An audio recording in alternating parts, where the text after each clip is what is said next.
間中會有付電費或者平價嘅電費。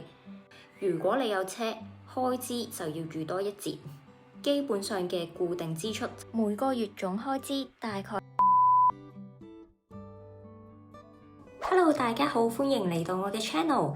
今日想同大家分享一個可能好多人會關心嘅題目，就係喺英國生活1年到底會用到幾多錢？今條片我就整理咗2025年一整年嘅各項支出。今日就俾你哋睇下喺英國2人家庭每月平均支出會有幾多。開始之前都要釐清，內容只供參考，因為每個人嘅生活模式、習慣，甚至你追求嘅生活質素都好唔同，所以實際開支可以有好大嘅差別。如果你對呢個內容有興趣，就記得睇落去啦。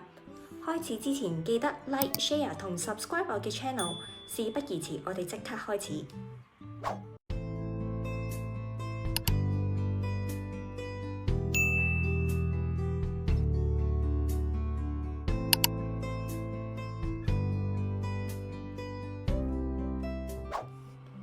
今次我會將開支分為2大類，分別就係固定支出同埋非固定支出。首先就講固定支出。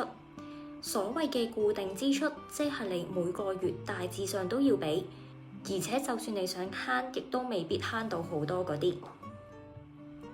首先第一樣就係 Council Tax， 呢一筆錢係每個月需要交俾 Council 嘅費用，主要用嚟支持本地公共服務，例如收垃圾、整路、圖書館同埋社區服務等等。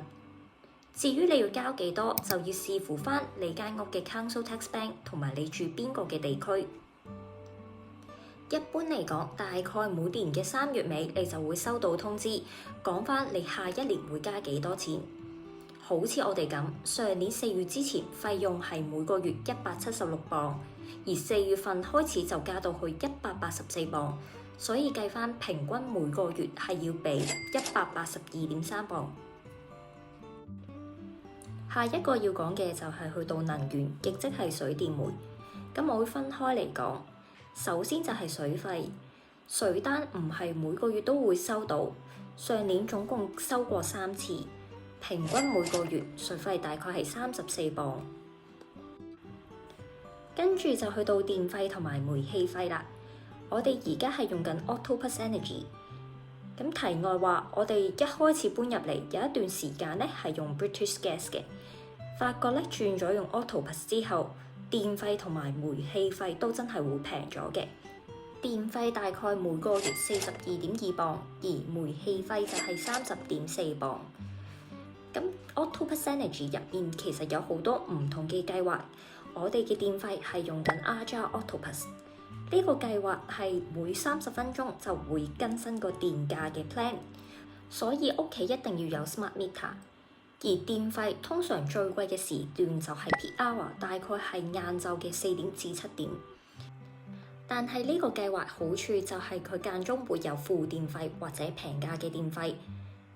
不過去到冬天個價格咧係會去到幾貴，亦都試過咧係 cap price 嘅。上年完咗約，因為唔記得 update 啲資料，所以7月中個 plan 就由 Aja Octopus 自動轉咗去用 Flexible Octopus Plan。用呢個嘅計劃個感覺係幾爽嘅，因為個價格唔係咁浮動，你唔需要成日 check 住個價位，想洗衫或者開洗碗碟機，想開就開，唔需要再 set timer或者等平價嘅時段。不過用咗1個月，我哋就轉翻用 Aja Octopus， 因為發覺個價錢咧相差太多啦。睇翻2025年最貴嘅電費，竟然咧係夏天嘅8月份，7月份嘅電費都貴，因為有一半嘅日子都係用咗 Flexible 呢個 plan。之前我都曾經諗過喺 Octopus 咁多個 plan 裏面，邊一個嘅方案會最適合我哋，或者會平啲。咁試完就知啦。我覺得主要嘅原因係因為我哋2個都返 full time， 返到屋企都接近7點，所以用貴價時段嘅時間咧唔會好長。主要咧係開洗衣機同埋洗碗碟機咧就一就時間。如果有人想轉用 Octopus Energy，可以喺 info box 度攞 referral link， 咁大家都會有一個回贈嘅。下一個就係去到 mobile plan， 我哋兩個都用緊 Lebara 9磅20GB 呢個計劃。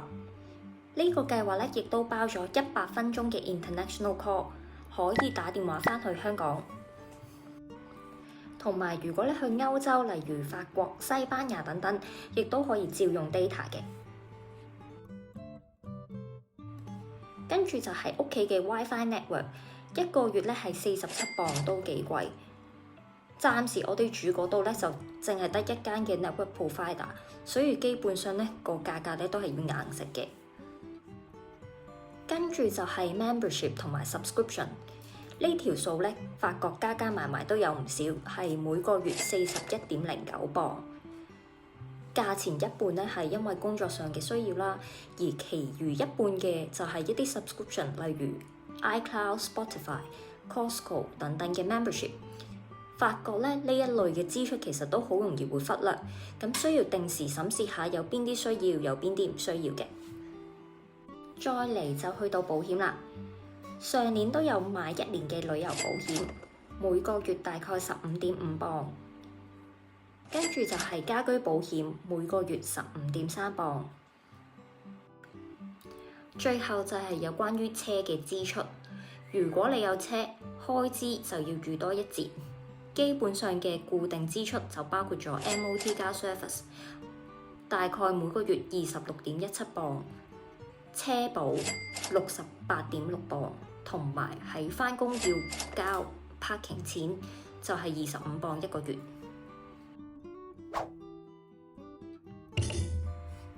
好啦，講完固定支出，依家咧就會去講非固定支出。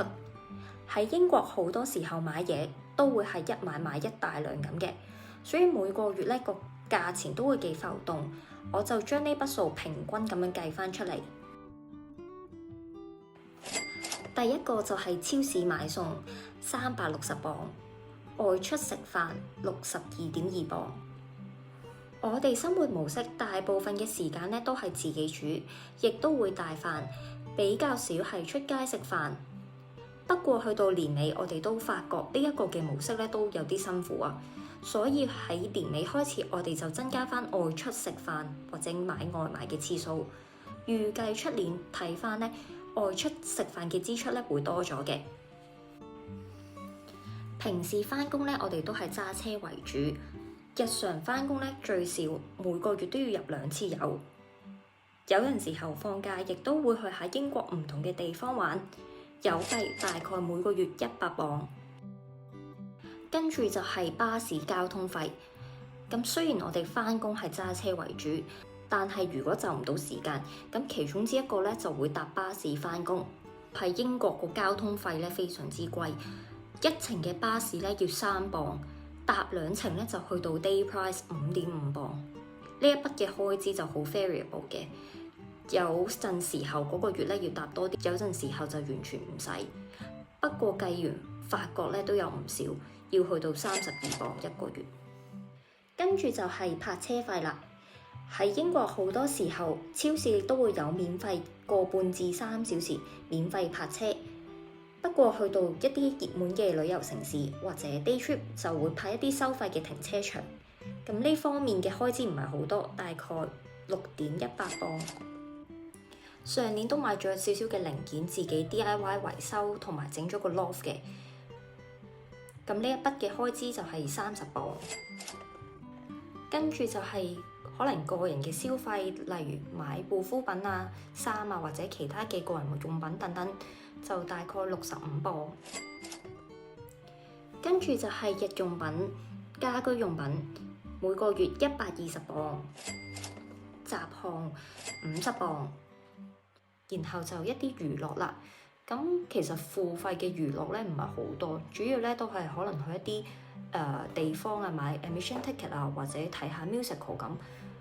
呢一方面我都預多咗少少，大概每個月20磅。跟住最尾咧就係維修費啦。上年年頭發現咗浴缸漏水，所以咧揾咗人嚟整。呢一次嘅維修就用咗269磅，計翻即係每個月22.4磅。跟住就係換車胎，上年就換咗350磅，計翻即係每個月29.2磅。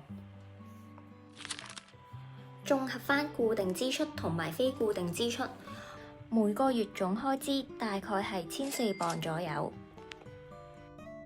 咁由於我哋唔使供樓同埋租樓，所以望落去嘅支出唔係好大。講完英國嘅使費，都希望下次有機會同大家分享點樣可以慳錢。鍾意我呢個 video，記得要 like、share 同 subscribe 我嘅 channel。我哋下條影片再見，拜拜。